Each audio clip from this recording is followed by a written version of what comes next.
recording? Yeah. Hello. Okay, a few things. I did not write my lasting thought, so I'm still working on the ending. So I kind of have it, but it's not good, and I know it's not good, but I'm still working on that. It's really rough, but I'm just gonna give you what I have. Okay. You got me? My sister's recording me. Okay. Alright. If black women were free, it would mean that everyone else would have to be free, since our freedom would necessitate the destruction of all systems of oppression. This is a quote from a mission statement created by a marginalized group of women who had had enough. Women who were excluded from joining a cause, so instead, they created their own. Today, I want to talk to you about the Combahee River Collective, a black feminist organization created in 1974 and a part of African American history and women's history that is too often overlooked. First, I will tell you about the beginnings of the black feminist movement, and then about the founding of the Combahee River Collective.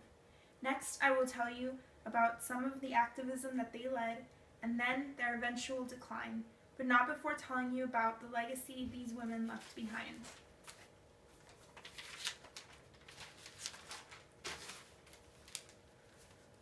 Now, first, I want to tell you about the birth of the black feminism movement.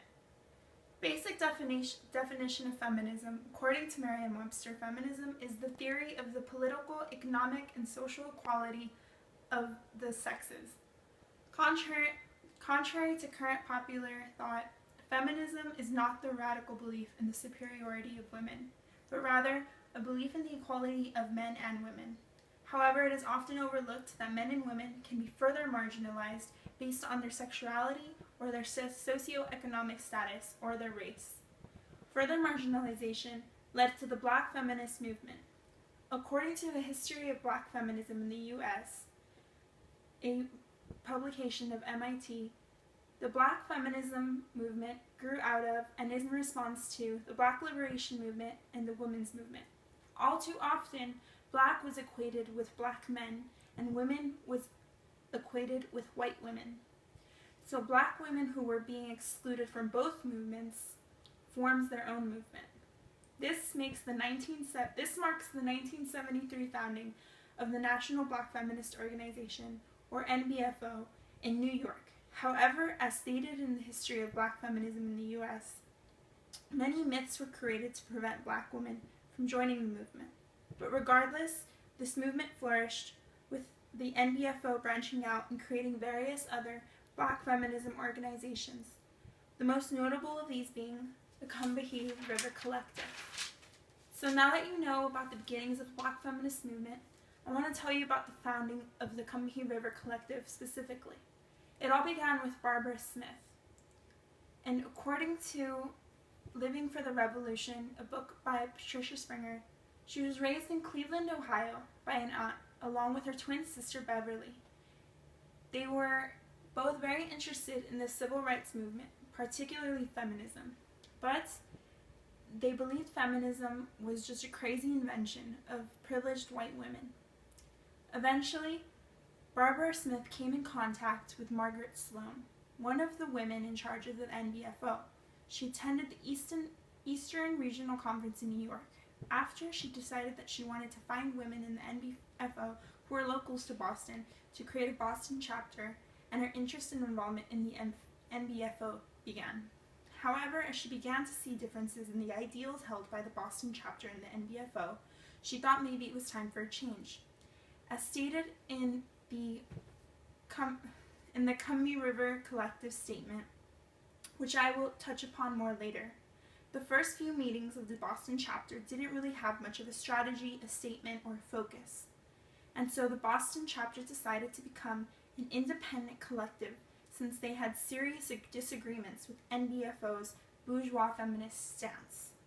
They wanted to take it a step further and not only defend black females, but black lesbians, poor women, single mothers, all women of color who had had rights stripped away. They decided to name their collective after the Combahee River, the location of a raid that was led by Harriet Tubman in the 1800s.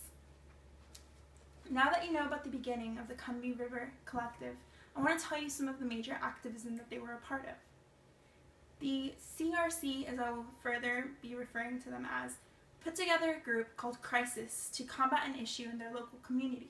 According to Living for the Revolution, they wanted to organize an activity that spoke to Black women on the intersecting issues of race and gender, so they teamed up with in a coalition with white feminists and other Black organizations to create a group called Crisis that demanded police accountability in investigating the murders of 12 Black women in Boston. This activity sparked a political awareness of the CRC, and it really put them on the map as a powerful group of radicals to be watched. Another important thing they did was they held a series of Black Women's Network retreats. They held these retreats sporadically from 1977 to 1980. Their leaders invited politically active women to these retreats to assess the state of the Black feminism movement. They discussed everything from reproductive rights, violence, lesbian rights, to healthcare, and according to their own CRC statement, they identified themselves as socialists with Marxist ideals. Eventually, though, with all the rise of their activism came their eventual decline. Eventually, along with other Black feminist organizations, the CRC and their efforts died down. They held their last network retreat on February of 1980, and meetings in Boston ceased altogether. However, the members still identified as members of the CRC as they continued their own work on feminist issues elsewhere. The reason for the decline of the CRC is attributed to three things, according to Living for the Revolution: insufficient resources, activist burnout, and leadership differences. Friendships were weakened as the leaders began pursuits in other feminist organizations, not necessarily because of disagreements on ideals. However, with their decline, they did leave a legacy. The ideas discussed by the CRC influenced the writings of many other prominent Black writers, for example, Alice Walker, and her writings on womanism, and Patricia Collins, who writes in her book, Black Feminist Thought. African American women have been talking quite a bit since 1970, and have insisted that the masculinist bias in the Black social and political thought, the racist bias in feminist theory, and the heterosexist bias in both be corrected. These are ideals that the women of the CRC held and are evident in the writings of powerful women who still write for Black feminist theory. But perhaps the greatest contribution the CRC has given to the Black feminism movement is the CRC Combahee River Collective Statement.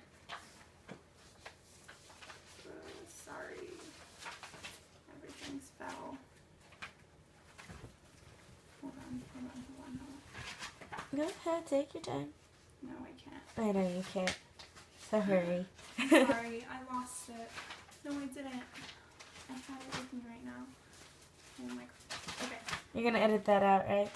I don't know if I can. I'll do it for you. Where is it?